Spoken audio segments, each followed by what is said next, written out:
I'd just like to welcome up to the stage now Jerry Clabby, the head of our unit, to open the day. Thank you.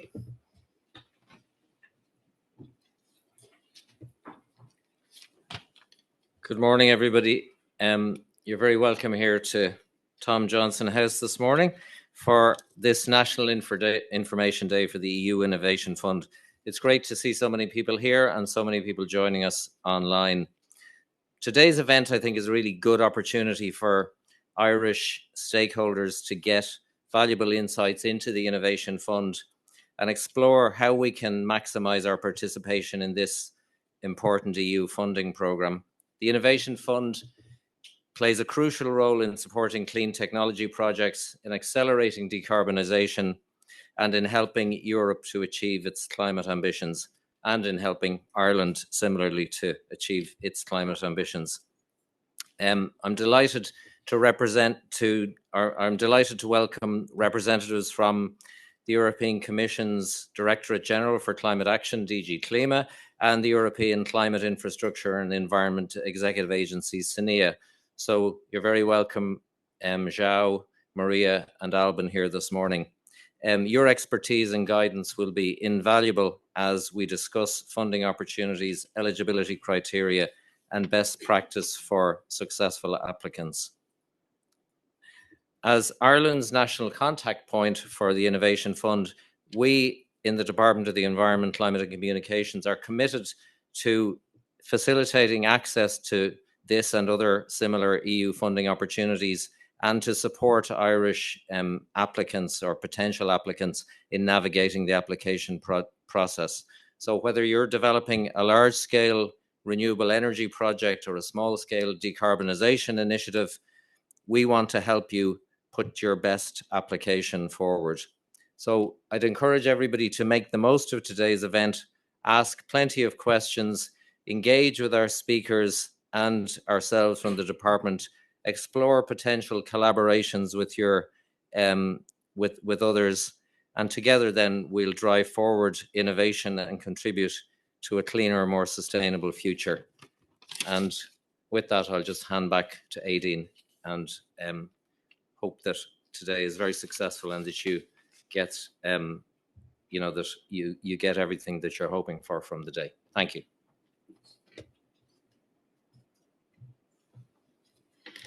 Thanks, Jerry. Just before I introduce our first speaker, just to let you know, so for those online, you can put questions within the chat. For people in the room, there is a QR code on your table, which you can scan, and that will allow you to ask questions. You can, of course, ask questions in person via the mic later on during our Q&A, but if something pops into your head, feel free. First up is from DG Klima is João. So João is a policy officer in DG Klima, Unit C2 on low carbon solutions, research and low carbon technology deployment. He has a chemistry and industrial engineering background and has worked in the automotive and telecom sectors before joining DG Klima in 2015. When joining DG Klima, he started working with the EU ETS from implementation and compliance to policy development. For the last 2.5 years, João has been working in Unit C2, mostly dealing with the Innovation Fund and the design of call for proposals and its implementation. So, João, thank you.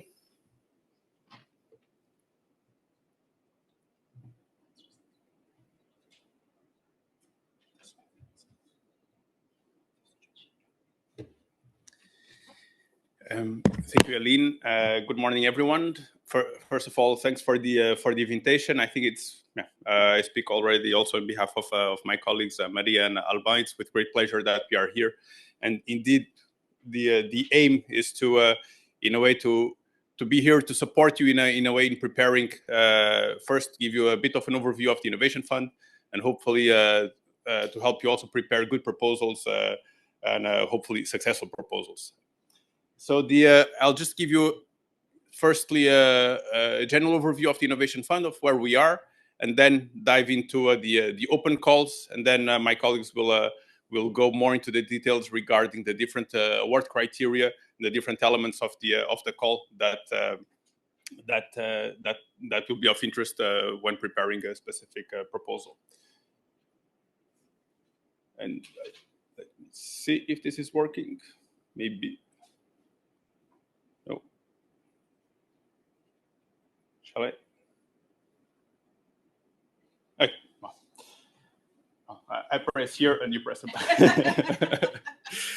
So just an overview of the Innovation Fund so far, the different calls. So it's, as you know, it's a relatively recent instrument. So start with the first call in 2020, and it has been growing in size. Initially we had 2 annual calls that were separated by a project size, but since the last call, the Innovate has been streamlined to have one cycle or one launch for the different calls, and for example the different size of projects has been put together into one single call.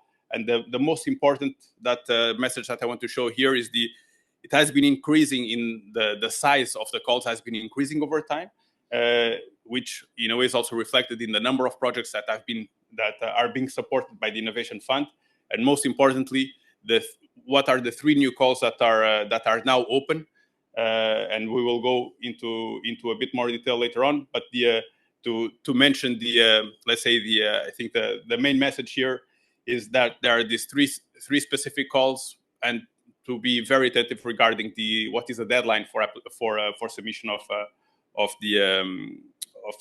proposals.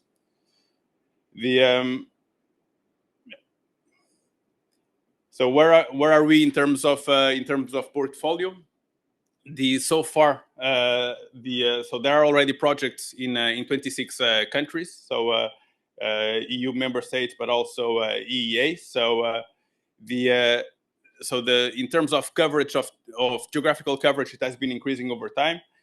There is a significant increase from the last call, where there were 85 new projects that were added to the portfolio. So now we are talking of about over 200 projects within the Innovation Fund portfolio, with already about 12 billion euros of grants being of 12 billion euros being granted in those projects. In terms of coverage of sectors, this is in the next slide. You'll see first in terms of geographical, as mentioned, indeed there is so the message to show here.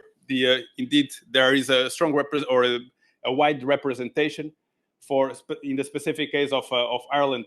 I would say there is more potential that can be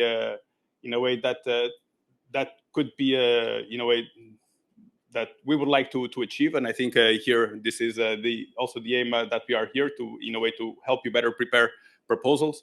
There are already a couple of projects, but clearly more can be done. And I think you can see that it's not it's not only dependent on let's say on being, for example, one can argue if it's a bigger country having more success than others. It's not exactly dependent on that. You can see that let's say the success rate is not particularly linked with let's say with the size of the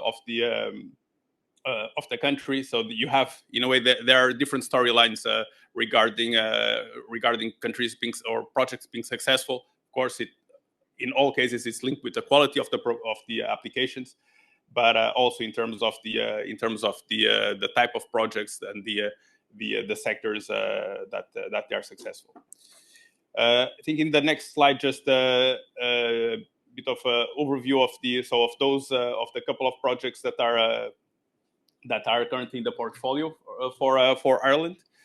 Again, I think here the message I would say is indeed we want to change that picture, and I think indeed to motivate you and to apply and to have good applications. I think that is the main message.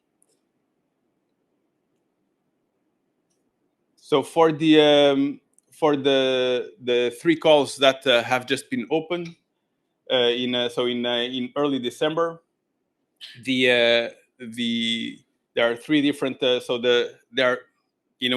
are 3 different elements. The first one is regarding the hydrogen auction.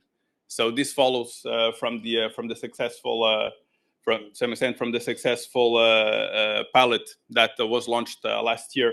So there is a new there is a second pilot auction which will be closing in a couple of weeks' time. So to some extent, if you're still considering to apply and haven't yet started, I would say there is quite an urgency in some extent in preparing for it. But maybe more importantly, I think and where there is still I would say some time to prepare, there are two different calls: the general call and the EV battery manufacturing call. So now going into a bit more detail in the different calls.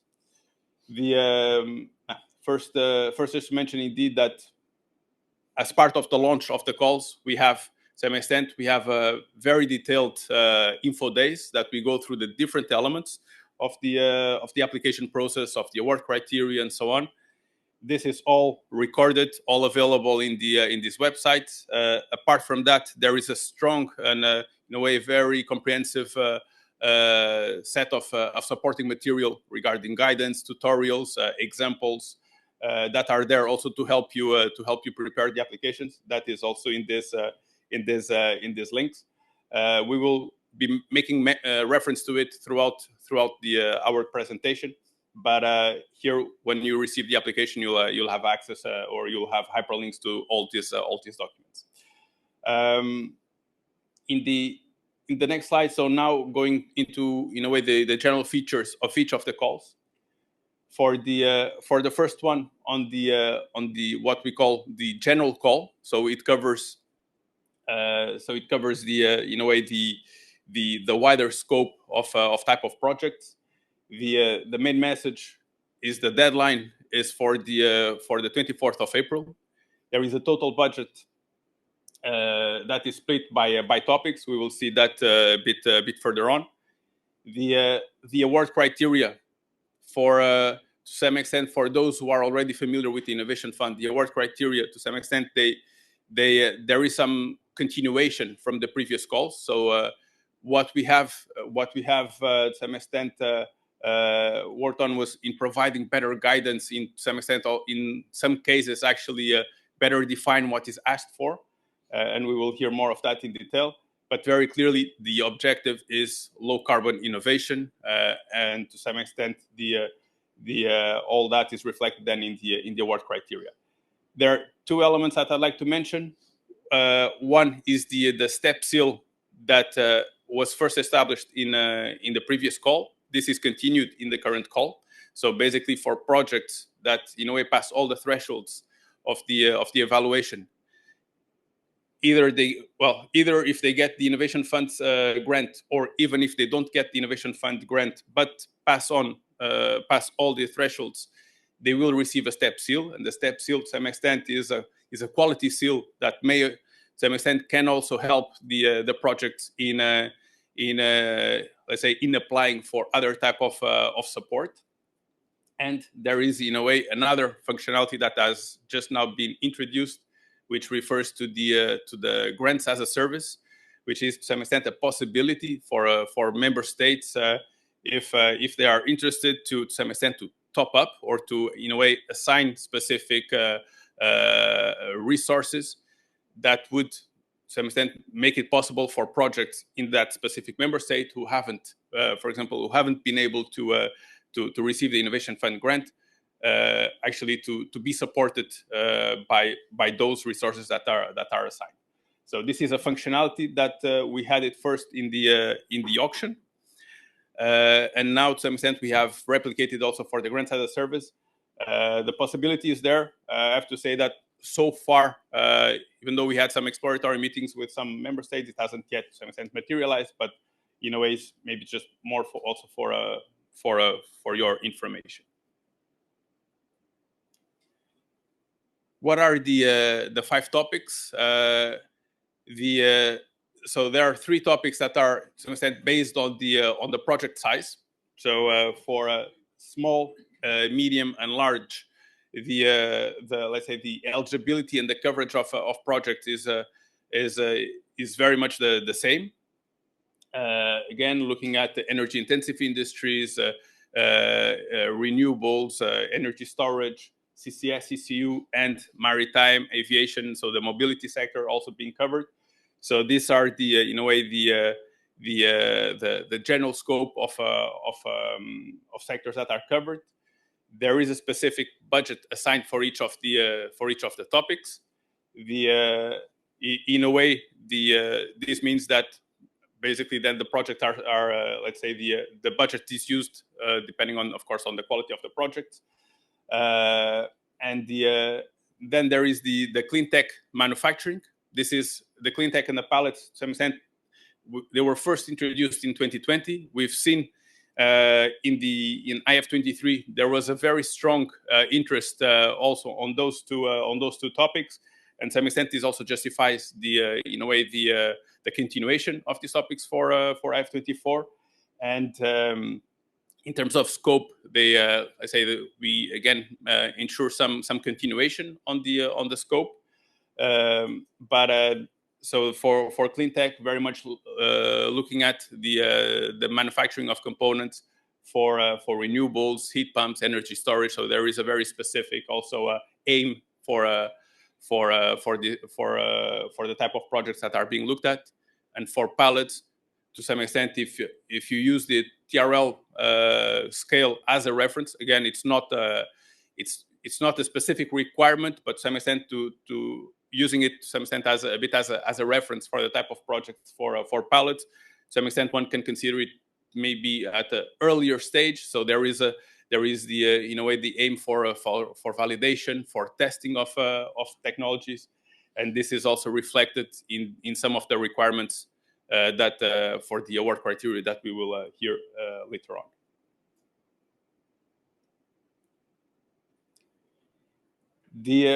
Here we would, I think, just to make a reference for example, if you're still in a preliminary stage considering or not if the Innovation Fund is the right instrument for you, there is a self-check questionnaire that we've made available. To some extent, it gives you a preliminary feeling if by the questions that are raised, and of course by depending on how you answer it, you can get a bit of a first assessment if indeed the Innovation Fund is the right instrument, or if you are already in a way at a good stage for application or not. But it's in a way it gives you indeed the first assessment, and it's in a way something that we would maybe recommend if you're not yet familiar, a bit uncertain on the Innovation Fund being suitable or not. It's something that in a way it's an additional tool to some extent that is made available to give you this first feeling for the instrument. Going for the IF24, the batteries call. So this is a novelty to some extent in the Innovation Fund. So up until now, it was more focused in a way in general. So in a more general scope, there has been a very clear, in a way, policy-driven ambition to support the battery manufacturing sector, where indeed there was in a way assessed that it was an increasing dependency on basically on importing batteries, and it was identified as a need to create an instrument to support actually the EV battery manufacturing sector, which to some extent was already eligible under the Innovation Fund. So it's not, to some extent, it's not a new eligibility. It's just that there is a specific budget, a specific, let's say, ambition to focus support in this particular action. It went through in a way quite some consultation in terms of designing the instrument, and that is, to some extent, this call is a result of that.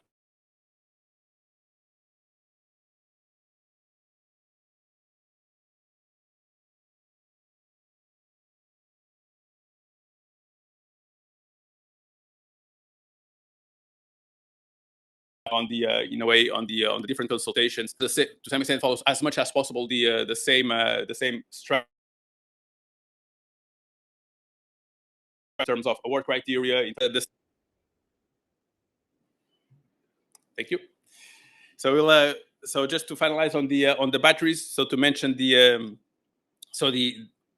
as much as possible we keep the same structure. So there are some specific elements on the battery that we'll be hearing about, but regarding and that is reflected in the award criteria with new elements on the award criteria, particularly on the GHG emissions of the battery manufacturing, but also regarding to some extent the resilience aspect of the supply chain for certain materials and components on the battery supply chain. But I would say the main message that in a way it's a very clear and focused instrument to support battery manufacturing, where to some extent there is a possibility also to some extent, provided that a project meets the requirement of EV battery manufacturing, doesn't necessarily, or it can apply under this instrument. And if you're applying, in a way, if you qualify as an EV battery manufacturing project, you are not in a way not eligible to apply for the general call. So I think this is also an important message that if indeed you would qualify for this call, you are out of scope, let's say, for the general call. And I think with this I will hand over to Maria. I don't know if Eileen, you want to. Yeah. Okay. I think in any case, you have seen me already, at least some of you in December through the screen. So this is just, we are here to demonstrate that we are not holograms. We are really real people. So I think this slide, in fact, has been covered already by Joao. It focuses on specifically for the batteries, where is your place, one or the other call. So it's just on the battery part. On the other one, he has already explained what is covered, I think, on the NCT. So let's hope that this works that way. Yeah. So the first thing you have to do if you want to prepare a proposal for the call is really to get familiar to what you have to fill in, what is the material, the annexes, and all the requirements in terms of documents and so on.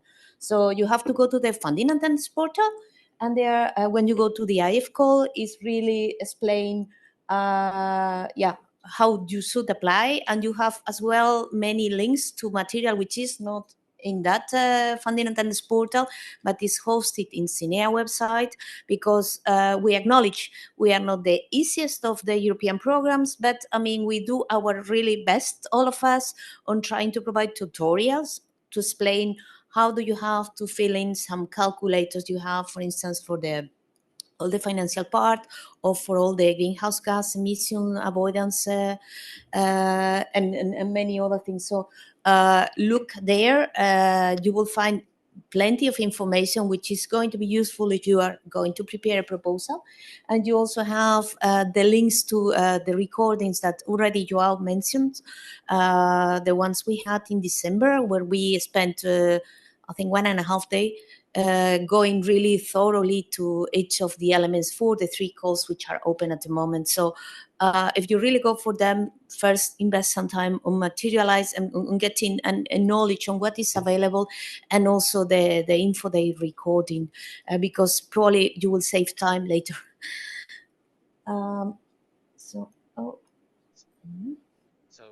Okay. Are we going to? I think we skip one. Okay. Okay, eligibility, that is really the first step. So we wanted to show this to you because it explains what we have seen from previous year, where were really the problems of people, beneficiaries applying. So, I mean, admissibility, eligibility is basically, well, you have to hand things on time, you have to have a complete proposal, you should not miss any of the elements which are compulsory. Still, we see that out of the proposal that were handed and presented, almost 80% were incomplete. So it's kind of a bit of a stupid mistake. So I mean, we really insist go through the list of things that have to be part of the proposal. We saw that again, around 70% had a budget above 60% of the relevant cost, and the grants that we give, we have seen it in the previous slides, they cannot go above 60% of the relevant cost. So these are really, I would say, mistakes which are easy to solve, because it's just a question of reading what are the main elements. So that's just to insist on follow the text, the call really closely, because and it's the real first step. Okay. Okay, that's also as an introduction from what Alban and myself are going to cover now, which are the award criteria. So this is a picture of what was the last, the analysis of the proposals. Where did they fail in the past years go? So, I mean, we saw that those that were failing, and some of them failed because of different reasons, but I think we can see here that the criteria, which is the project maturity, which has three sub-criteria inside: technical, financial, and operational, is the toughest one for the proposals. Is where we really have the main problem.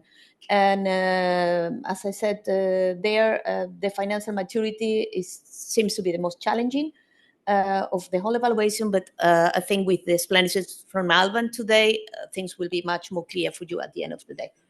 And then finally, replicability so far.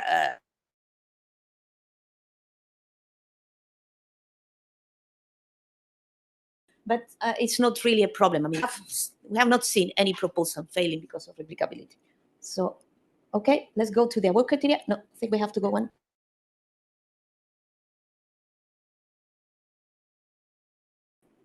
Something.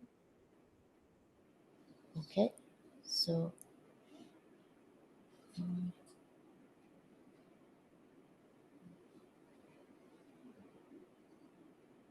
So we have a slide in which we have the list of all the criteria.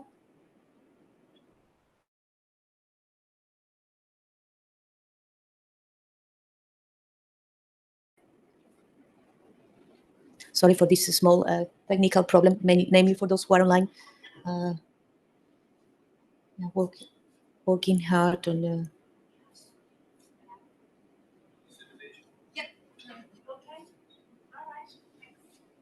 okay. No, we have to go back. Can you go back? So you do it or I do it?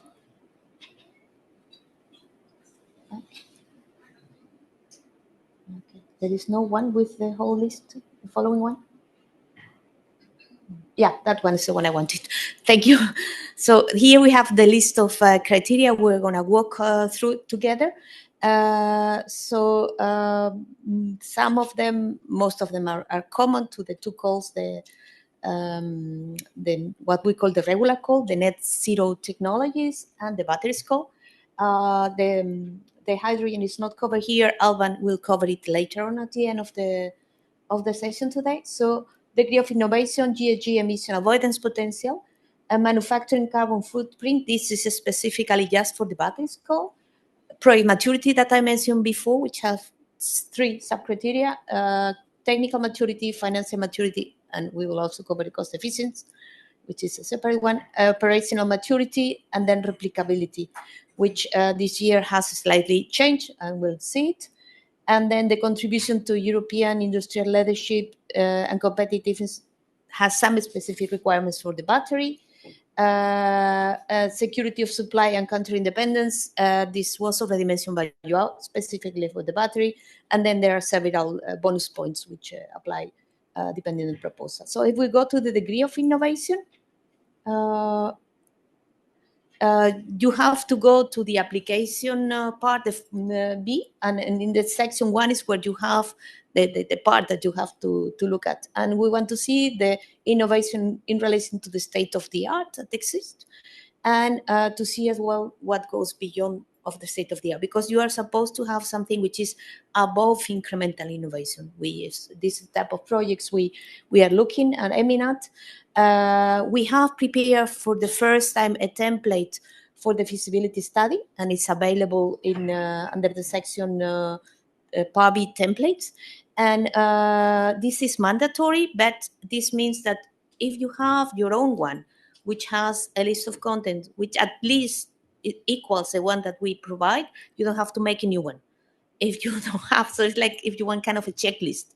Does my own feasibility study at least cover what is requested? If it is, you present your own one. If it is not, or you are not sure what you want to, what should be there, please follow this template. If you have due diligence, it's also something that you can cover here.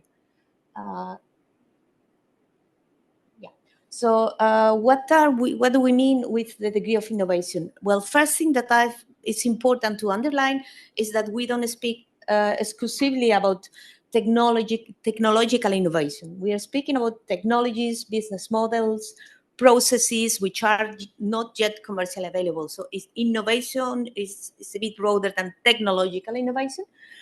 And here we look at first-of-a-kind commercialization or large-scale commercial demonstration of these technologies, processes, or business models that they exist. But it can be as well a second or a more of a kind commercialization under certain conditions, because the relevant costs are still very high compared to what is the commercialization part, and you cannot go without public support. And you need still to demonstrate that this innovation goes beyond the incremental that I mentioned before. And it's also innovative and smaller demonstration or pilot plans. We have listened that we have specifically a topic on pilot projects.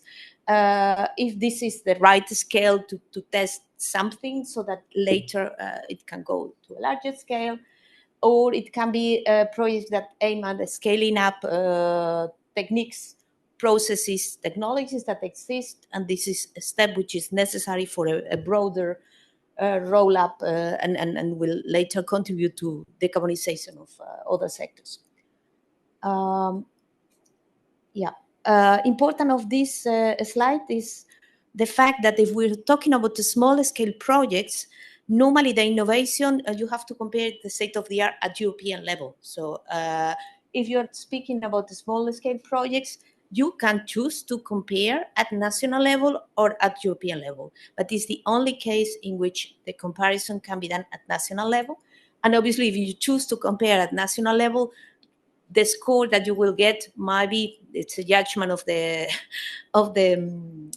evaluators, but might be less high than if you compare with the European level. But as I said, this is something that is on the hand of the evaluators. When we speak about the battery calls, the innovation can be demonstrated whether in the final product performance, in terms of energy density, expected storage performance over the lifetime, fast charging, long cycle life, reduced use of raw materials, and a series of things, circularity, uniqueness of the technology. Or it can be in the manufacturing process. So it can be in the final product performance or in the process of manufacturing. And there you have a list to guide you for the battery scope. So you have to compare as well, and that's important to make a reference to other projects that we might be funding already in the Innovation Fund. So your project, how does it compare to other similar projects that we might have, and is it going beyond? What is the comparison with it? And for that, you have the links to the list of projects, the portfolio that we have now. Everything is available online so that you can as well do that search. This is about, again, a picture of what was the last goal. And here you can see, I won't go in detail, but I think it's useful to see that the key reasons for failure is that the innovation was not sufficiently identified and justified to be credible. And I think this is applicable for all the criteria. So you need to justify when you say something, you need to justify and underpin and provide the elements that make that sufficiently evident for the evaluators, because they have to judge on the basis of them, the forms and the information that you are providing to them.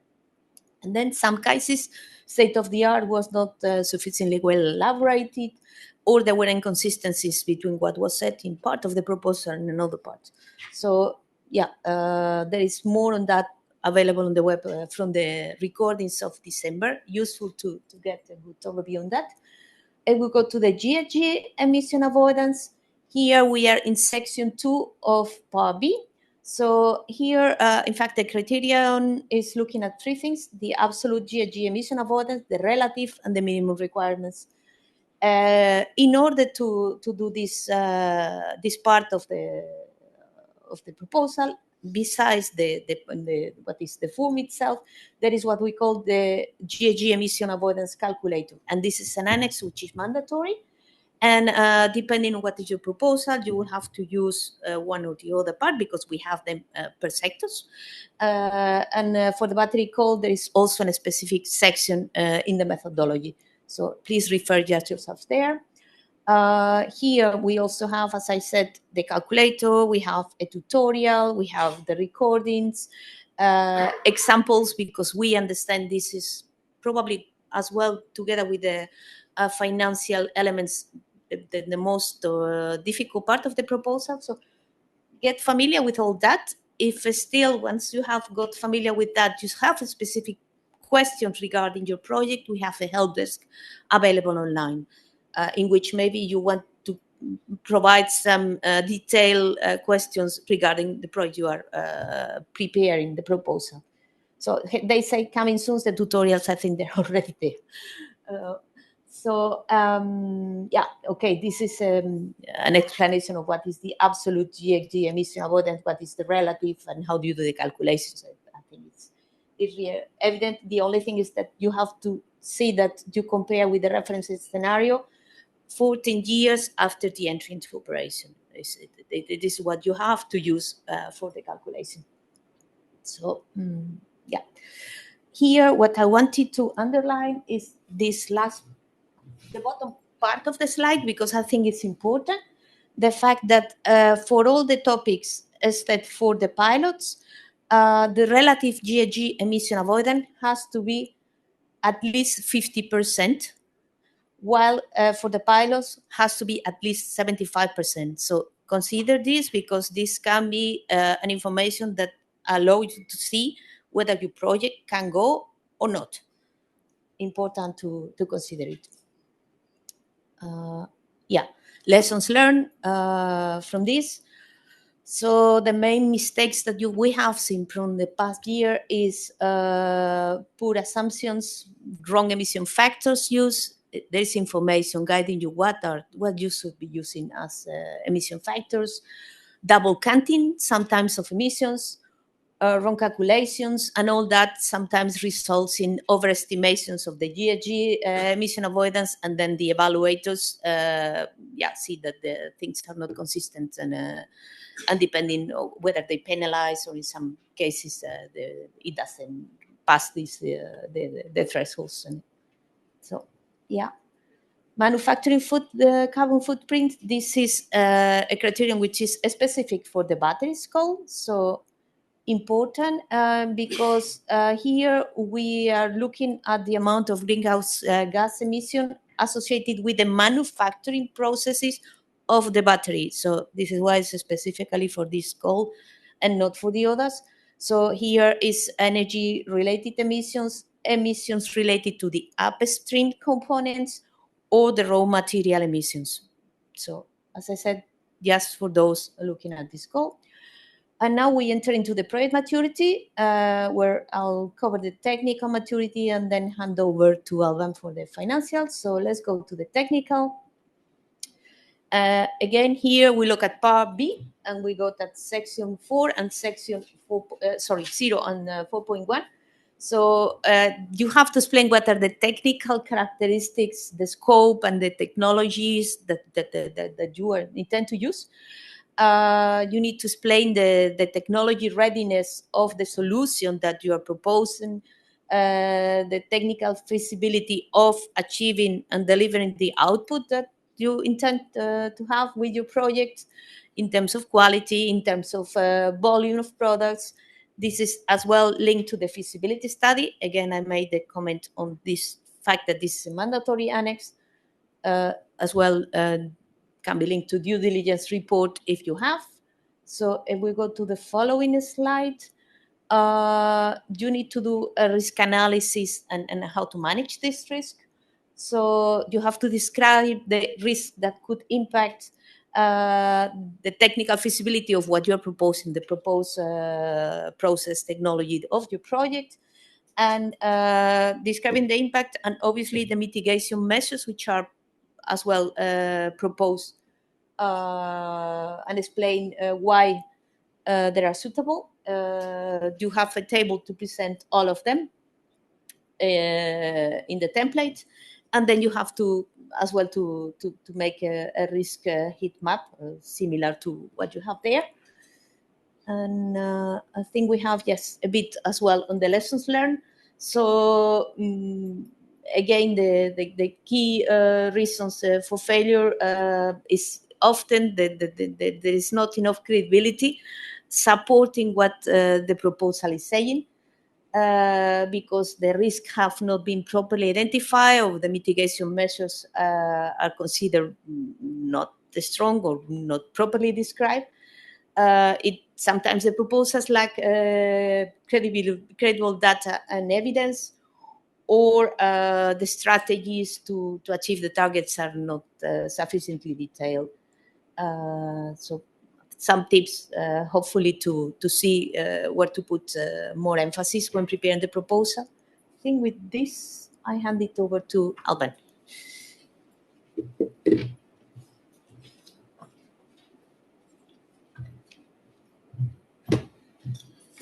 All right, thank you, Maria. Good morning, everyone.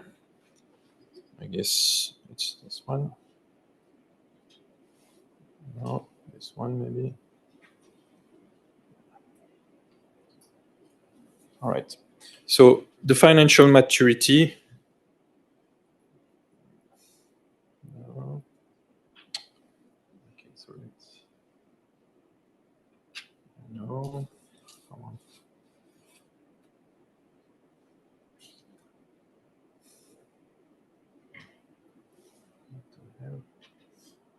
Yeah, let's stop on that one. That's good. Thank you. All right. So for the financial maturity, you've got essentially 4 pillars. As was already shown, financial maturity is by far the criteria the hardest to pass, with 37% of the project that have failed, which over 300 and around 30 projects, there was 130 roughly that missed the financial maturity. So essentially, what we are trying to do is, will you be able to reach financial close within 4 years of signing the grant agreement? And for that, we are assessing really 4 pillars. The first one is the business plan and project profitability. So literally looking at does the project overall, the source of revenue, the type of revenue, the credibility of the volume and the price of this revenue make sense? Does the capex is well established and well substantiated in terms of amount? Does the opex is well reflected with substantiating inputs from providers of electricity or providers of services, which can demonstrate that the business plan stacks up and makes sense? And is this business plan profitable? In the case of pilot, it's less important to be profitable, but so that we know that we have somehow a project which can stand on its 2 feet. Then you've got the soundness of the financing plan. And typically what we are looking at here is what are the type of the source of funding. And it can be obviously equity, and for some project might be debt, as well as the public funding, innovation funds, plus additional potential other public funding at the regional or also EU level that you could get for the project. Then in the financing, in the source of the soundness of the financing plan, what we also look is to ensure that during the life of the project, there is no gap in the financing. So you may have the full necessary financing at the onset when you start building up, but nonetheless, at some point in the life of the project, you may have some capex replacement that you need to implement, for which no funding has been forecasted, or a shortfall in cash at some point because there is a dip in the price or dip in the volume of the item you sell, which does not cover your cost. So it's important when you think about financing plan, do I have enough money at the beginning? Can I explain those sorts of funding? And do I have enough money over the life of the project so that on an ongoing basis, if there is a shortfall, then I have sufficient cash from previous year that I have built up that I can use in order to withstand adversity. Then we've got the commitment of the project funder. And typically what we are looking at here is at the application stage, some proof, literally letter of support, pre-contractual terms, or some kind of clear engagement that the equity provider or the debt providers knows about the project, have an idea about the timeline of the project, have already started discussing with you some, if those are banks, some terms. So typically what would be the rate, what would be the tenor, what would be the conditions that they want to have, is there any covenant, so that there is a clear understanding from the person and the expert evaluating the project that the funders are behind you and that you thought through completely the various angles and the various sources of funding. And then the last bucket is understanding the project business plan and financial risk. And typically here we would like to see, okay, what are the main financial risk that you expect for your project? What are the mitigants that you are bringing in the project to make sure that somehow you've got those risks under control? And is there some sensitivity analysis that you've done in order to demonstrate that even if somehow these risks materialize, it will not completely jeopardize the life of your project? Can you switch to the next slide, please? Yeah, perfect. So this one is the 7 golden rules. So I'm going to repeat myself a little bit, but somehow I have the sense that it's not bad because I talked about a lot of things, and somehow it's good to come back on some of those points. So the first one is the commitment of each project funder.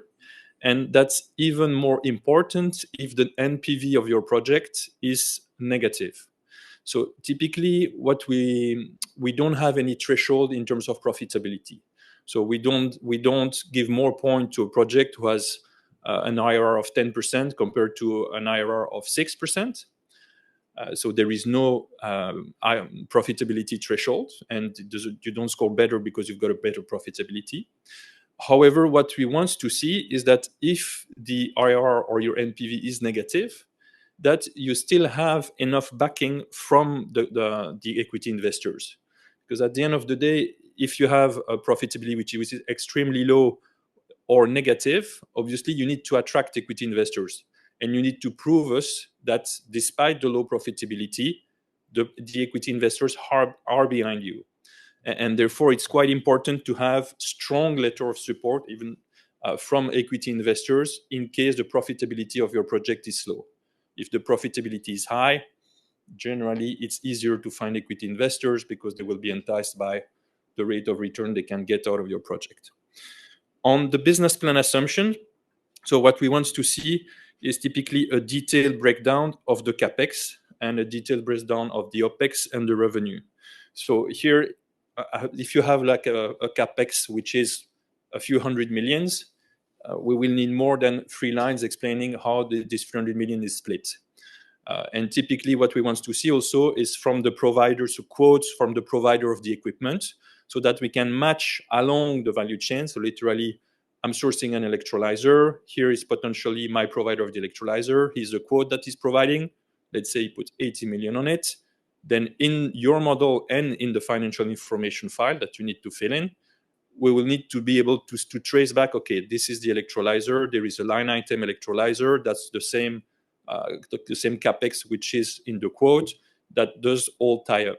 So we want to see some continuity and all the way through. So typically, in the revenue. If you've got some pre-contractual term with an off-taker, let's say on the hydrogen or the ammonia that you're selling, or the electricity that you're selling, and you're selling X megawatt hours per year at a price of 60 euros per megawatt hours, then we want to see those off-takers components which are in the off-taker contract also reflected in your model. So it's very important that there is a continuity in your business plan, in the financial information file, and in your own model between the inputs that you have on revenues, capex, and opex, and that somehow it all ties up. You've got also some additional capex that you can have. So in case of where is missing here? In case of additional capex, you can actually have some additional capex, but you need to explain what is the proportion of additional capex that you put on top of the quotes that you receive, so that it somehow ties up with your whole business plan. On the financing plan, same thing. So it needs to be robust. We need to have the sources established and fairly clear, and it needs to be 400%. For the weighted average cost of capital, there is a guidance in the relevant cost on which are the various elements that you can take for the calculation of the WACC. So please read in detail this guidance, because here what we are trying to do is to have the same WACC calculation across Europe and across the different countries with the same type of innovation of innovation premium, so that when you compare a project coming from Ireland, they will have broadly the same type of input, and the WACC across a country will be broadly similar, is to avoid having a vast disparity in those WACCs, which then creates very big disparities in the relevant cost. Very important to ensure the consistency across all the documents. So as I said, what you see in the quotation of a provider of an equipment needs somehow to end up into the model, needs somehow to be explained in the application form part B. So that's very important to have this consistency across the various parts of the applications. Then have the mitigations measures and the risks and sensitivity analysis. As I explained, that's one of the 4 key pillars that we want to see, and that will be in the application form part B. Then you've got, as a point number 7, the project contract and financing agreements. So typically here we will look at that's the stage of the application. Obviously you won't have the contract. So what we want to see is some kind of head of terms, some kind of letter of support from the main suppliers of your main equipment, from your potential EPC contractors, from your off-takers, that somehow the chain of stakeholders within your project is already roughly in place with ideas and with the various items that you will use for your applications. Thank you. Go to the next slide. All right. So on the main issue, so typically what we were seeing in the previous call, so that's the result of the IF call 23. So out of the 84 proposals, the main issue, the one that failed on the business plan, so it was important elements of revenues not credible. So typically, if you build up revenues, but you cannot substantiate that either in volumes or in terms of price with any kind of support letter from an off-taker, and you rely too much on a hypothetical market that will develop in the future, but you cannot even list who is going to be your potential buyer. It needs to be credible from a revenue perspective. Same thing on the capex side. On the capex side, you should know by the time you apply which are the main key component of your capex and where roughly to source them, even if you've not selected obviously the main provider. But then having a quote or two from those providers will back up the capex that you put into the model, and it is necessary. Then important element on OPEX, same thing. Energy is often one of the key components for those OPEX as OPEX for those projects. So it's important also that you are able to demonstrate that if you put 60 megawatt hours, 60 euros per megawatt hours, okay, demonstrate that in your country that is the average over the last 10 years, or that is an OPEX amount that makes sense compared to what is actually happening in your market currently. Then securing the contract. So for the contract, obviously, you will not have those contract at applications, but we want to see some kind of clear strategy that you know where to find those contracts, which entity and which company to approach. So those are the top 4 really issues for the business plan. Then on the next one for the financing plan. Thank you. So on the financing plan, the main issue, you can see 67%, is really the ability of the shareholder to inject the funds. And what we see unfortunately often is there is a nice project. It makes sense from an innovation perspective. Technically, it looks strong. But then you've got a small entity which has a balance sheet of a few millions, let's say 5 million euros, virtually very limited cash on balance sheet, does not generate, and this small entity wants to implement a project of 200 million, out of which 150 is equity. Say, all right, but how is that small entity which is really worth a few million is going to find 150 million? And that's typically something that we see too often, is that the credibility and the ability to raise the equity. So if you've got a backer already, please provide the financial statement of this entity so that we can see that if entity X is providing 150 million equity, well, we need to see an entity which has the ability to actually generate or to actually source that entity. If this entity is actually some kind of a fundraiser, either a private equity firm, please demonstrate that this firm has raised 150 million equity in the past for similar type of project, so that what you write is credible, even if the entity itself is small in terms of financial size.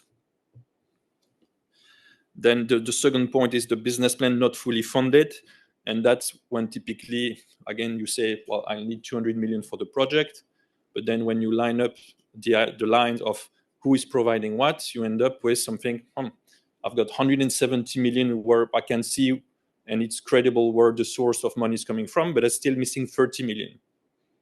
Okay, but what do we do? Do we trust that they will find those 30 million? Or so it needs to be credible for the full amount, and same thing during the life of the project. So make sure that there is enough cash flow being generated every year, or that you've actually saved some cash flow along the way in order to offset a year where you're cash negative. Next slide, please. All right, so those are the point on the financial maturity. You can see the two. So that's the funding and tender portal where you can have access. And on this funding and tender portal, you've got 2 tutorials, which are literally YouTube's video. One is on the introduction of the business plan template, and typically it's around 20 minutes, but it just explains you what do we want to see in a business plan to make sure that what you've provided is aligned with what we expect. So it's worth listening. It's not long. It's like 20 minutes on YouTube. And then same thing for the financial information file.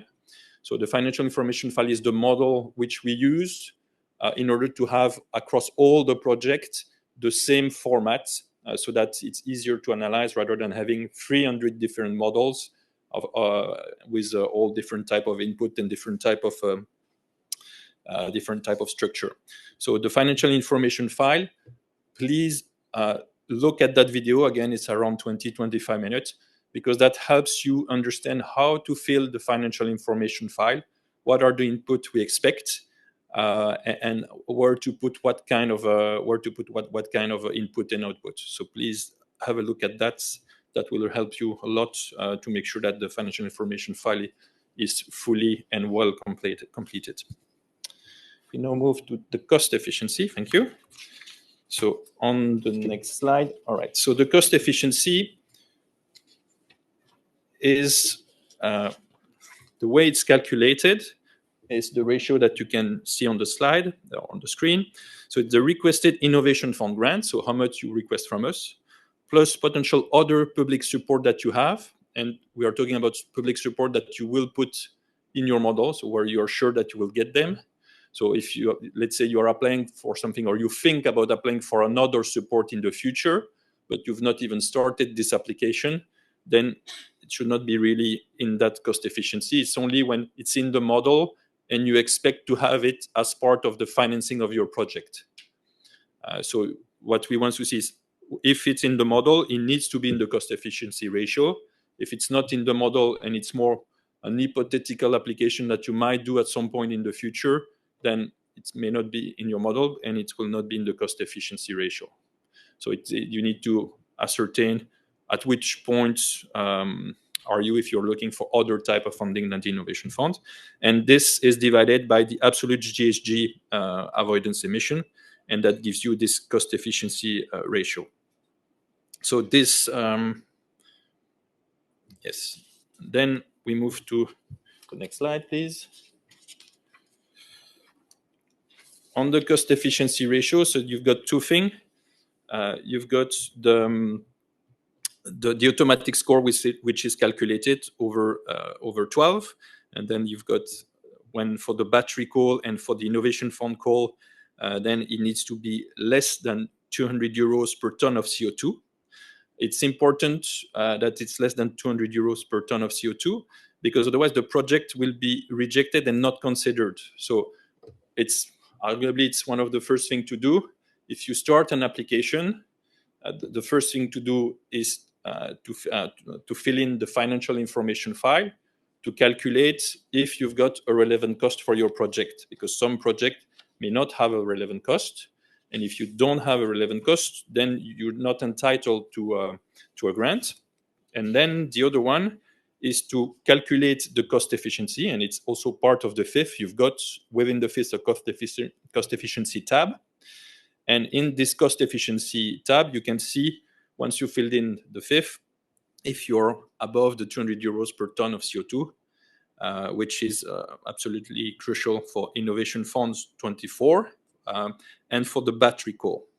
There is an exception for the pilot. So as part of the Innovation Fund 24 call, you've got the pilot topic. And on the pilot topic, you can go up to 2,000 euros per ton of CO2. So it's a lot looser.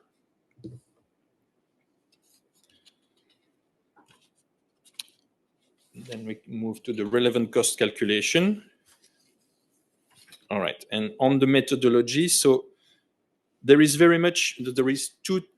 two methodology, but we really recommend to use the non-reference plant methodology. If you use that's the default methodology that you should use. If you use that one, you're always in the clear. And typically that methodology, we call it relevant cost, but in reality, it's an NPV calculation.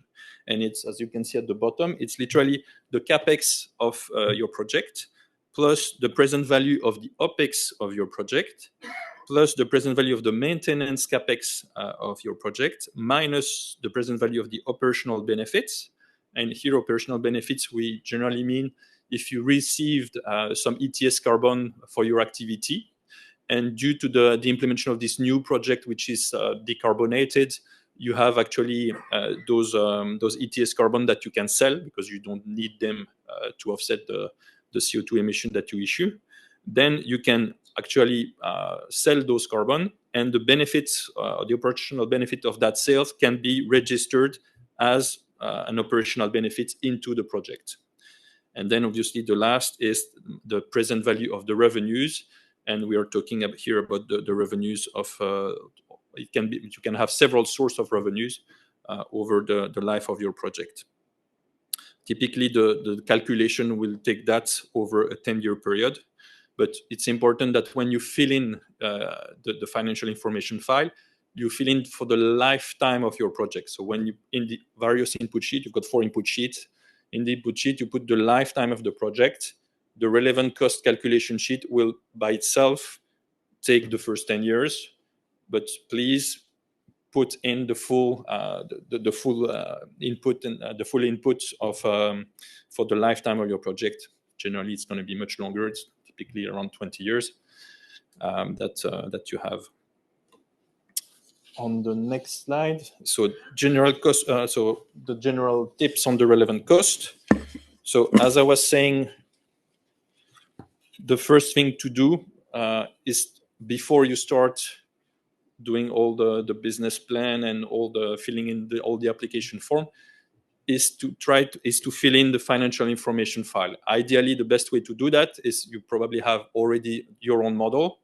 You use your own model to feed in the financial information file, and then you assess if you've got a relevant cost or not. Because if there is no relevant cost, generally it means that your project, as you've seen, it's an NPV, so it means that your project is profitable enough, and then it's deemed to be not in need of public support, and then it means that there is no grant will be awarded to you. So that's important to understand that not every project can get a grant. It's projects that have a relevant cost. And please read the guidance on what costs are eligible. So there is a relevant cost methodology on the funding and tender portal. Please read that methodology so that you actually are putting the rights and the eligible CapEx and OpEx and revenues into the financial information file. Otherwise, when we assess this relevant cost and this cost efficiency ratio, that's where sometimes we say, well, look, they didn't follow the methodology. They added way too much costs which are not eligible. And therefore, in reality, the relevant cost calculation is wrong and they are not eligible for a grant. So it's important to respect those rules because that's clearly something that is being checked by the experts. And we want a level playing field across Europe and across the sectors on what type of costs are eligible in the financial information file for the grant allocation. So now Maria is coming back for the operational maturity.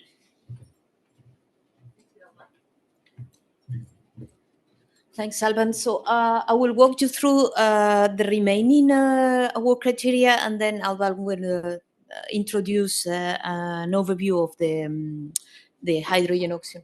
So the operational maturity.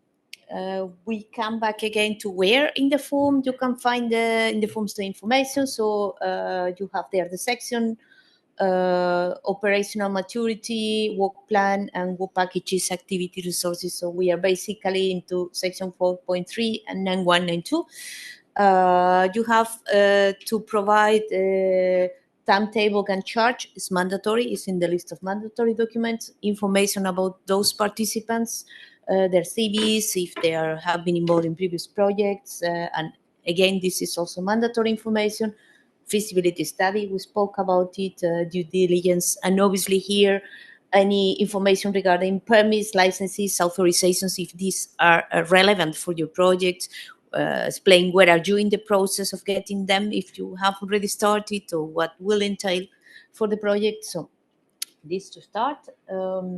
Risk. Here we also have to look at risk, obviously to operational risk, and you have to explain what are the mitigation measures and to really convince evaluators that they are credible in the way you present them. And again, you have to provide them in a table for which there is a template, and provide a risk heat map as well. Yeah.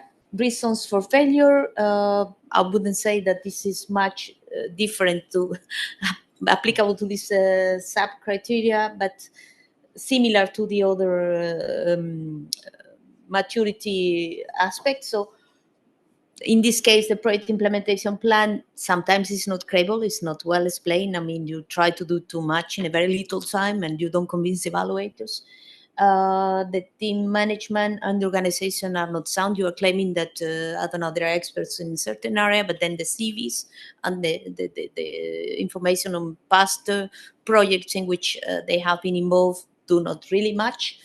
Permits, license plan and timeline not sufficiently elaborated. This is key for some projects. For others, maybe not, but for some it is really key. You need to convince the evaluators that you have really thought through all that.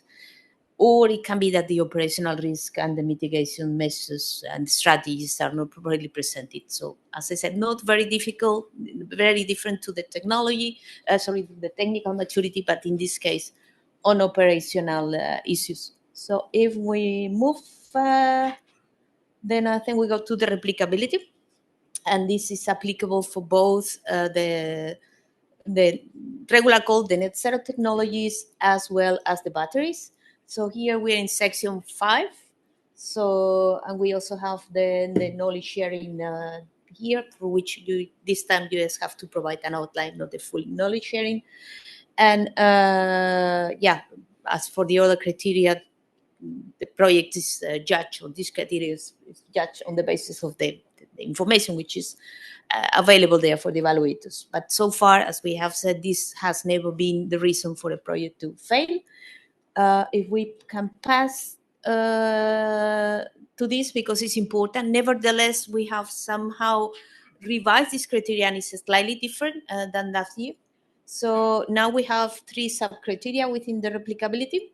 So we have replicability in terms of efficiency gains and multiple environmental impacts. We have replicability in terms of further deployment. And then the third element, it is new, and it is linked to this importance that we are giving to the contribution to Europe's industrial leaderships and competitiveness. So that's the new element, if you want, within this sub-criteria, which is made evident. We have a table in the following slide, if I'm not wrong.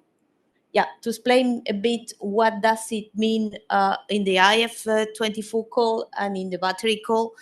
I do not intend to go through each of the elements here. You have it there. But I mean, I think the first 2 lines in both for both calls give an idea of what is intended with this sub criteria. So for the regular call, it's about the contribution to new industrial ecosystems, for instance, clusters, or contributions to energy infrastructure development, in the case, for instance, of certain projects which are connected to projects of common interest in Europe. It's about new technologies, IP rights in the member states, so EU member states or EEA, European Economic Area, trying to anchor on things that develop the know-how in Europe and in the operation of the project. While if we go to the battery call, it's about supporting the European batteries ecosystem. So its components, its cathodes, its anodes, which come from suppliers on the member states participating in the Innovation Fund. It's about manufacturing equipment coming from this country. So this, as I said, get familiar with that, because it gives a good insight of what is expected from the proposal for that criterion or sub-criterion. If we move to next one, so knowledge sharing. It's about knowledge sharing. It's also about communication. It's about dissemination and visibility. But at the moment of the proposal, now it's just an outline which is mandatory. I mean, we have listened to beneficiaries in the past or applicants which have told us, look, I mean, maybe the request to present a full knowledge sharing plan at the moment of the proposal is too much. So at this moment, it's just an outline, and then when the proposals, if they are successful, they will have to have a plan. So for the Innovation Fund, knowledge sharing is very important, because I mean the idea is to support the projects, but as well to the risk all these technologies, all these processes which are being developed in the context of the projects, so that we can try, all of us, to push them into the market for a wide scale commercialization later.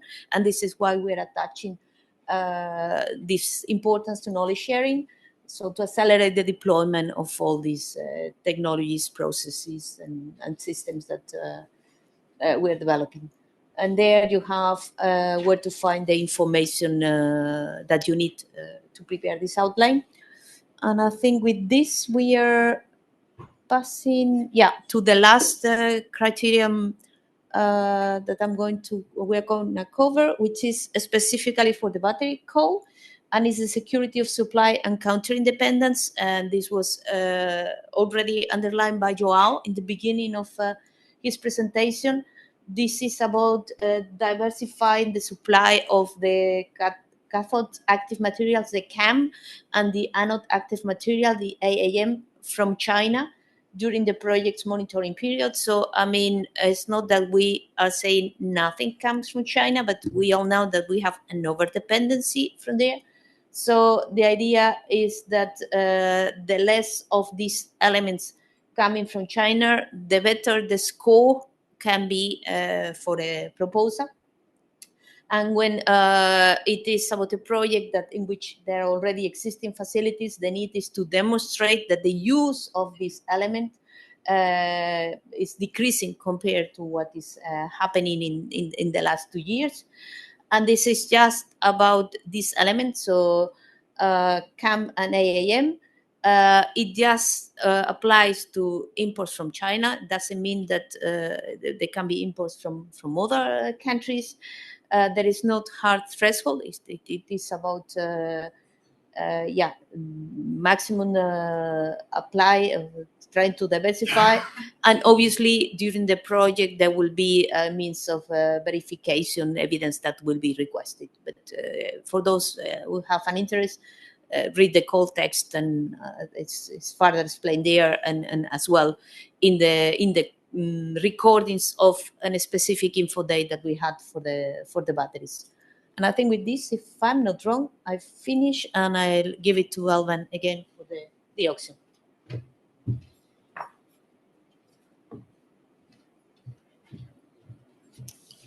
All right, so now just for the last portion, so we're going to discuss about the auction on hydrogen, which is a call that was launched also at the same time as the net zero technology and the battery call. But this one is closing literally on the 20th of February, so in a few days from now. And the idea on the auction for hydrogen is that it needs to be for a producer of RFNBO hydrogen, as per the definition of the RED III and the Delegated Act directives. And what you can see is that you need to demonstrate that you will not source more than 25% of the stacks, and you've got more explanation on that coming from China. And the way it works is that there is an assessment, a pass-fail qualifications, which is done for your evaluations. But then once you've passed, the way to actually earn the grant is by a bid. So literally you bid an amount of euros per kilogram of RFNBO hydrogen produced. And then you will receive that grant during the production years. So during the 10 years of production of your project. On a semi-annual basis, the winning bidders will receive whatever the amount they bidded.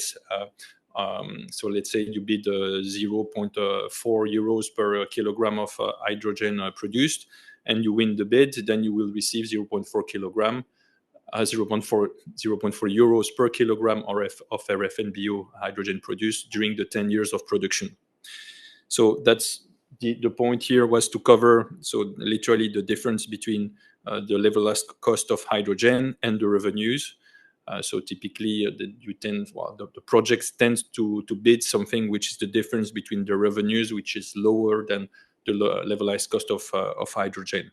However, it's up to each project to decide whatever they want to bid, if they want to bid slightly higher or slightly lower, and not just the difference between the cost and the revenues. Each of the winners is awarded the amount that he bidded, so it's clear. So that's the way the award is given. On the next slide. Yeah, so on the next slide is the amount of, so you've got 1.2 billion, which is the size of the grant for this auction on hydrogen, which is split in two topics. You've got the general topics of 1 billion and a maritime topics of 200 million.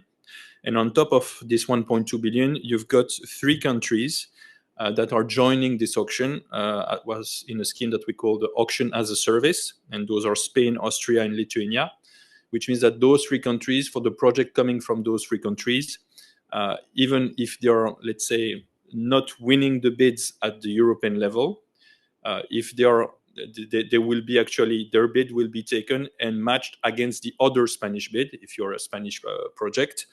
And then if you're competitive enough, you will win the portion of the grant which is given by the Spanish government. So if you want, it's a country, so 3 countries in this case, which are using the mechanism which has been developed at the EU level in order for them to actually assign directly cash coming from their own government to projects from their own country, but without having the necessity to develop a full evaluation and auction process, because they are relying on the one which is being done at the EU level. So typically, that's also something that Ireland could do in the future, to have, because in that case, the money which is granted by Ireland only goes to Irish project, obviously. On the next slide. So on the general eligibility conditions, so you've got that for those projects, there needs to be 5 megawatt electric minimum, located in a single locations. They need to be, obviously, the location of the project needs to be in the EEA. There is a restriction on what can be carried out in China, so no more than 25% of the surface treatment, the cell unit production, the stack assembly can come out of China. And the bid ceiling price is 4 euros per kilogram of RFNBO hydrogen produced. And as I said, the support is over 10 years during the operation. So here the support is clearly different from what you have on the NZT call.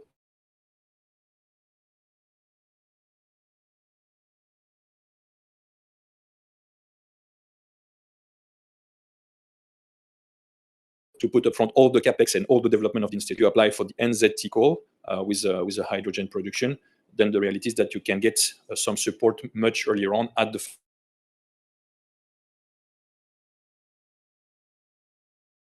the more slide. Good.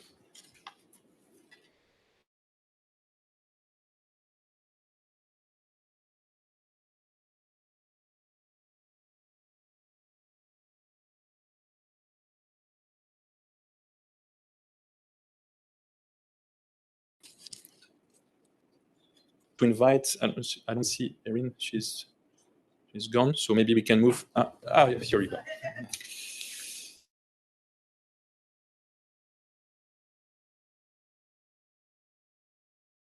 If we can get back some of the slides, because I would like at least to show one on the experts. So I'll just continue. So if you're interested in becoming an expert to assess all those projects, because those projects are assessed by 2 experts on the financial side, 2 experts on the technical side, an expert on the GHG, and we also need some rapporteurs. So there is literally a full process with experts coming from all of Europe. So if you are interested as part of it's actually also a good way to learn how to actually apply for a project, because you see all the mistakes which are done by the other project.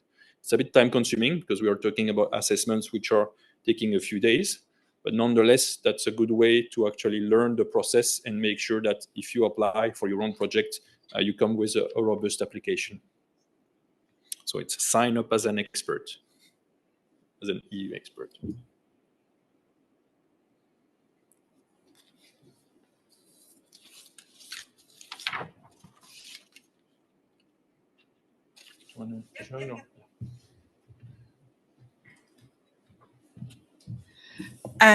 Okay, that was amazing, and thank you so much to 3 colleagues from Europe. I don't think it's great to get that sort of insight in person and sort of great explanation of what the Innovation Fund is, how to apply, and the eligibility.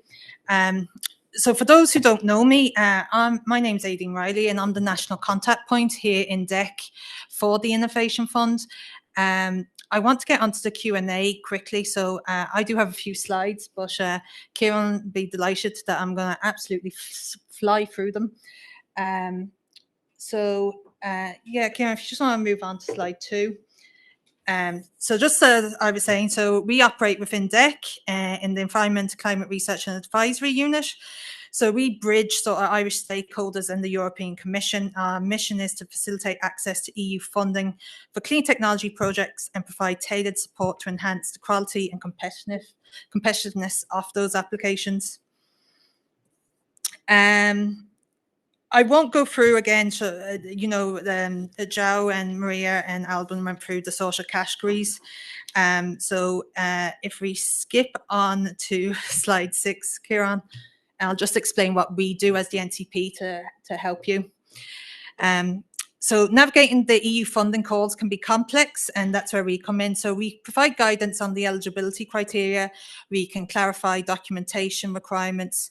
We can review applications to boost quality. We organise support letters from government entities and signpost technical expertise. And that's whether you're a startup, an SME, or an established enterprise. We really are here to help you. For the second year running, we are delighted to offer consultancy reviews with our partners from Deloitte, and Brian's here with us today in the room, so make sure to get talking to him later. And thank you to everyone who did apply earlier with those concept notes. The quality was very high, and I know Brian and his team will be contacting you shortly to get those underway. So from our experience, the most successful projects share common traits. The innovation and scalability proposals that introduce breakthrough ideas and demonstrate potential for widespread adoption gain significant attention. Early engagement, start the application process early. This allows time to refine your proposal and address any gaps. Alignment with funding goals. A clear demonstration of how your project supports the Innovation Fund objectives is essential, and these insights can guide your approach and enhance your project success rate. Just a quick word then on Northern Ireland as well. So Northern Ireland represents a strategic opportunity for collaboration. So they are eligible to apply when the call is specifically related to electricity and energy innovation. And we hope to fund partnerships. Northern Ireland is treated the same as every other sort of application that we deal with, and we're here to support those. So we work closely with our colleagues in DFE, Department for Economy, Northern Ireland. We share the same portfolio of energy as we do here in DEC, and also in FEST-NI. So you can contact us directly, but you'll also be able to contact us through Invest&I, who also put clients in touch with us.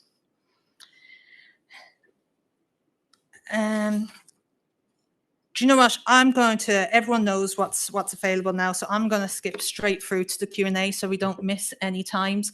And thank you everyone who has participated. If I could ask our panel to come sit up, we'll take a few questions. There's been questions already put up on Slido, and we can start with those. And then if anyone wants to ask a question within the room, feel free.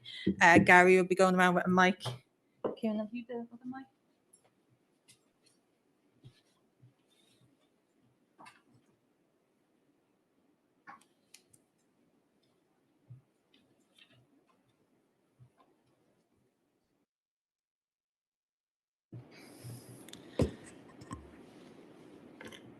My eyesight's not that good to read from that one, so here we go. Oh, great. One for me to start. That's handy.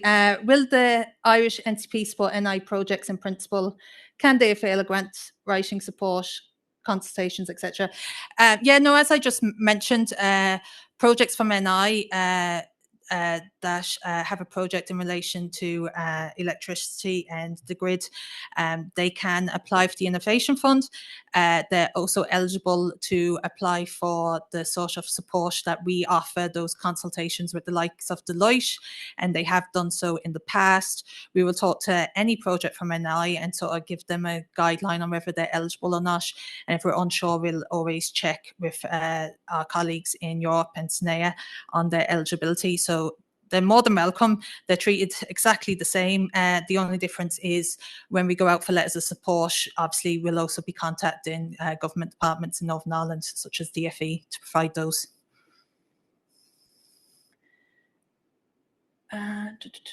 And here's one for the panel. When do the eligible costs start, and who decides? options after submission made first, date of award or date of grant agreement signing? So the eligible costs are actually the costs that are incurring after the date of submission. So obviously what has been incurred before the date of submission is not eligible. And obviously, you can please have a look also at the relevant cost methodology to ensure that, because not all the costs are eligible, even if they are incurred after the date of submissions, that the cost you put in the financial information file are eligible. Thank you.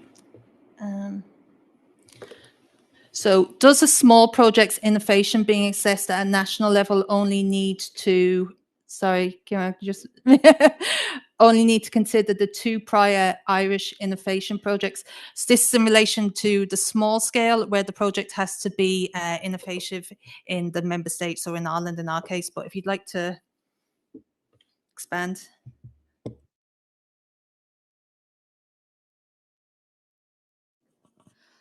Yeah, I think maybe as you said, it was not properly explained, because it's not that you compare with other Irish projects which are running in the Innovation Fund, but at the moment of comparing to the state of the art, being a small scale project, you can choose whether you compare with the state of the art in that sector in which the project is being presented at European level or at national level. So, I mean, what you would have to see if there are other Irish projects or projects in Ireland in that particular sector and compare with them, whether these are financed or not by the European Fund. I mean, it can be as well, but the Innovation Fund. So it might be, I don't know which are the projects we're speaking about, so it might be that there are already 2 projects in that sector financed by the Innovation Fund, but it's not compared just with Irish project from whatever sector, is those which are relevant for the sector the project is being presented. Thanks, Maria. It's our 2 Irish projects currently at the moment represent 2 different sectors. So it's really about the sort of innovation within your own sector, and whether that's sort of innovation within Ireland. Next question. So do we define a project's CapEx RC greenhouse gas emissions for its innovation parts only, or for the full renewables project in which they're integrated and integral to?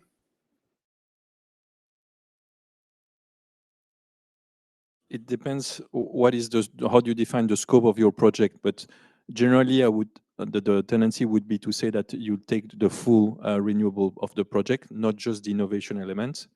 So let's say if you have part of the project, there is an innovation element, but which in itself is not a project, it's just an improvement in a portion of the technology that you use. But that does not make it a revenue in itself. So what we want to see is a full project. It's up to you to define the scope of the project.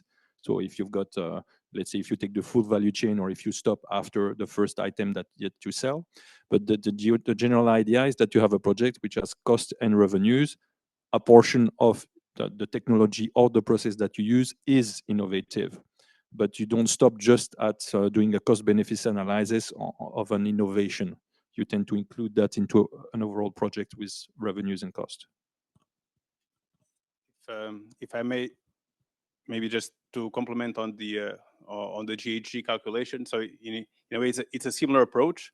So you have a concept of project boundaries. So you need to define indeed what are the project boundaries on which you have, basically you would then define what is the reference.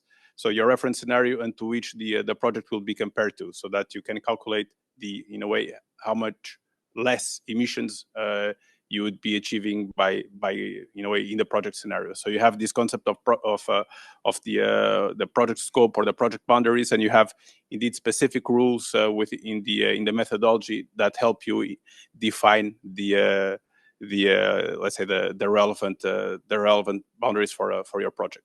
But to some extent, it's in a way very much aligned with the same, or with the concept that is applied also for the relevant cost calculation. Thank you all. So for projects with similar innovations to existing ongoing Innovation Fund projects, will they be scored lower?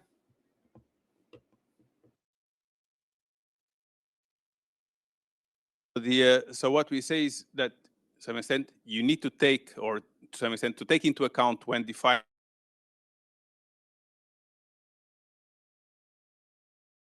recognize in a way the existing portfolio of projects in the Innovation Fund. However, we know that from that portfolio, to some extent,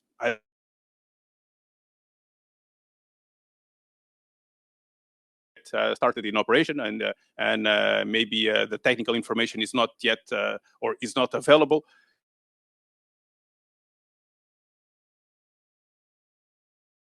Make the comparison difficult. So we clearly argue that there needs to be a recognition if there is already a similar project that you are aware of and that you can indeed justify how you are going to some extent beyond, or in a way, what is your innovation compared to this reference that you are aware of. But if and it can well happen that there is limited information, and in a way you cannot. You will have to work with what is publicly available and what is the information out there.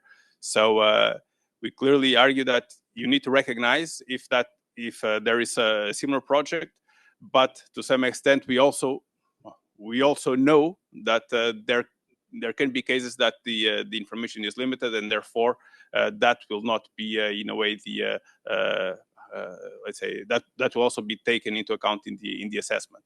So it's on a case by case, but we know that a lot of those projects aren't yet fully in operation, so the information isn't fully available. So therefore, I would say it's more of a recognition that either there is a similar project and what you in a way consider to be contributing or to be in a way going beyond that. But I wouldn't say per se that there is a clear in a way implication on the assessment. If you don't recognize, and if you don't take into, or if you don't identify them, then it's in a way it's something that will be identified in the assessment. But I would say it's at this point in time, you have to work, of course, with what is publicly available. Thank you. Is it recommended the project SPV, new company, applies, or one of the major shareholders with the team, finances, etc., as leads? So there is no recommendation. So it's up to you to choose if you want the SPV to be the applicant or if you want the main shareholder to be the applicant. However, if you choose the SPV to be the applicant, obviously you need to clearly demonstrate where is the money coming from. Generally, an SPV has just been created and it's an empty shell with no real revenue at that stage. So somehow in the application, you will clearly make a strong reference to the major shareholder, the large company behind it, and to the fact that this shareholders is committed and engaged to provide the necessary fund for the project. But we've got both cases, and both of those cases have been awarded grants. So it's not that one is better than the other.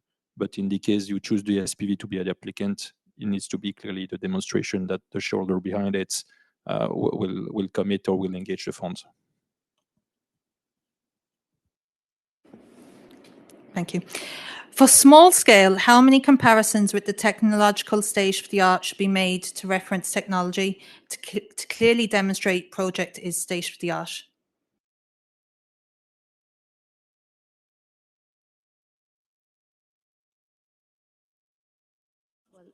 I'm not quite sure if I understand properly the question, because I don't think it's how many. I mean, being a small scale project, you can choose whether you compare to the state of the art at national level or at European level. Because we understand there are projects which are less ambitious and they can be really innovative at the national level, and this can be recognized. What the code says is that in that case, if you compare with the national level and not with the European, maybe the mark given by the evaluators could be lower than if you compare with another proposal that is really looking at the state of the art at the European level. But I don't think it's the number. It's a choice. You do one or you do the other. And I mean, the evaluators want to see if when you present the proposal, you have really looked around and you are aware of what exists, because we are looking for innovative projects. So this is the type of comparison which is expected. Have you looked around? Can you argue that you are really going beyond what it's available already? Is a detailed breakdown of CapEx required in the business plan? Alban. So the answer is yes. So typically you will have in your own financial model in the fifth, the detailed breakdown of the CapEx, but those are only numbers. So what we want to see in the business plan is the explanation on the breakdown of this CapEx. So yes, in the business plans, we want to see the link between the various quotes that you receive from the various providers and the narrative around the figures and the split of the CapEx. Thank you. And for the small scale projects, well, this will also apply for the medium and large, same answer. For the small scale projects, does the 20 million refer to the total value of the project or the funding value? Could the total value of the project be over 20 million? Refers to the CapEx amount. To check in the call text, but so you can have a project value which is above that. What really matters is the CapEx amount that you have for your project, which creates the threshold between the small scale, the medium scale, and the large scales. Thank you. Oh, yeah. Maybe just to complement that, let's say, so again, as mentioned by Alban, is not linked with the funding. However, there is for the pilots topic. This is let's say the only topic where there is a maximum funding for the projects. For the others, again, it's based on the relevant cost, but on the pilots there is a maximum funding for a pilot project. Brilliant, perfect. Is the innovation criteria met if you are doing a project or using a technology that is already in Ireland but performing it at a different scale? So in the context, you have an annex that in a way gives you to some extent a bit more context on the type of innovations that are possible. I would say that there are different elements that can be in a way on which you can justify being innovative. It can be indeed on the, for example, either on the scale. There can be a component also of business innovation. Of course, in a way, the technological innovation is also very much in a way regarded in this let's say in this aspect. So there are different levels on which you can in a way argue being more innovative, but of course this is then project dependent. But I would say that it is possible to some extent to argue that by basically to justify your innovation based on the scale. For example, either as an example, when we, for example, we have projects that, for example, regarding the in terms of hydrogen production, that it's for example the scale of the electrolyzers, that is where the innovation lies. It's not so you have so again, it's dependent on the specific case. It is possible to argue, but again, you have to put also yourself on the shoes of the evaluator, and when in a way when building your case, you need to very well identify your reference, and then say how you are going beyond that, and or in a way what is the breakthrough, and so to some extent the incremental innovation is in a way wouldn't probably meet or let you meet the cut for the innovation, but yeah, so it's in a way I would say it's possible, but again you'll have to see and just argue well your case. Just if anyone wants to ask a question in the room, if you can make yourself aware, and we'll come.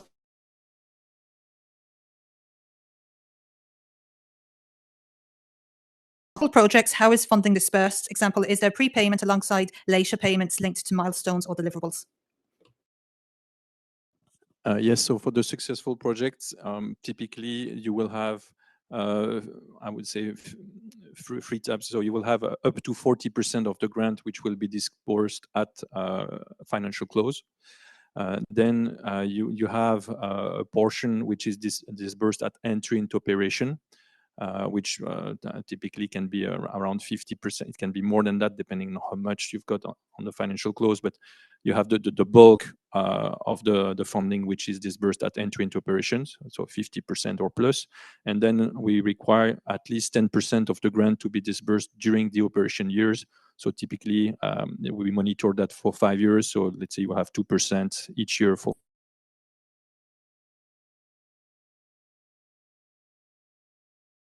disbursement. However, each project is different, and each project has their own cash needs at different times. So we go on a project by project basis when we discuss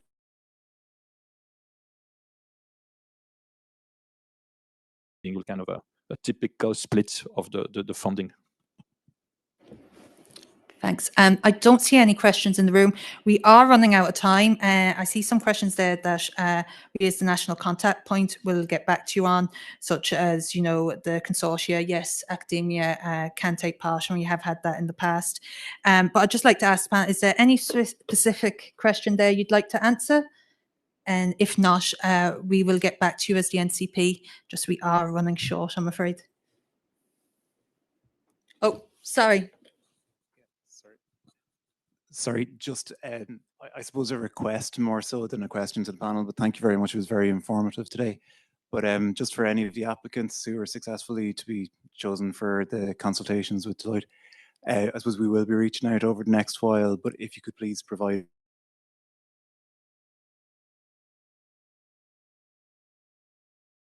opportunity to, I suppose, provide you with more detailed feedback as well as part of that consultation. So.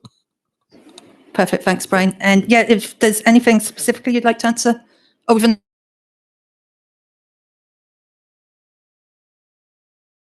Thank you very much. Very informative. I just kind of comment the price of carbon at €200 a tonne is extremely low.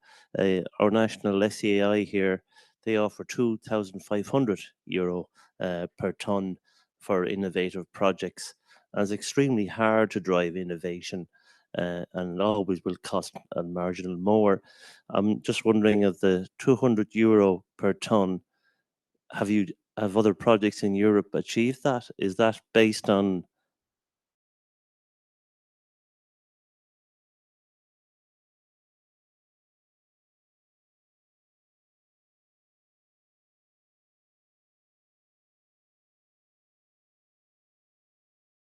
Or is there a possibility? I know pilots are higher a tonne. So why is there such a huge factor of 10 almost making it impossible?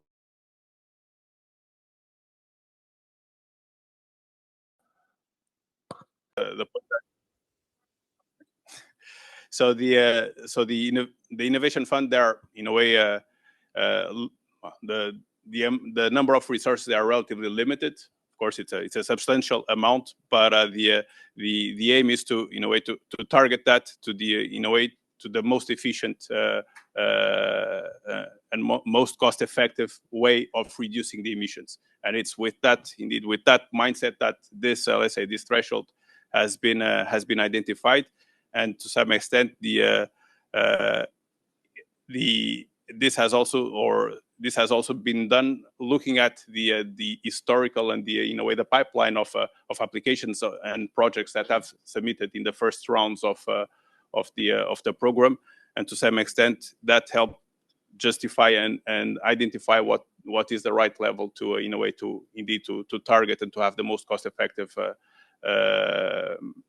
projects being supported. But with this, I would say it's not an indication of the expected carbon price or any such thing. So it's a cost-effective criteria to select and to support the projects. Thank you so much. I know there are more questions, and unfortunately, we just ran out of time, and our colleagues here do have flights to get, and they have orientation dialogues start now. I'd welcome you all to network outside. There'll be tea, coffee, and sandwiches. We'll be roaming around, so if you have any questions,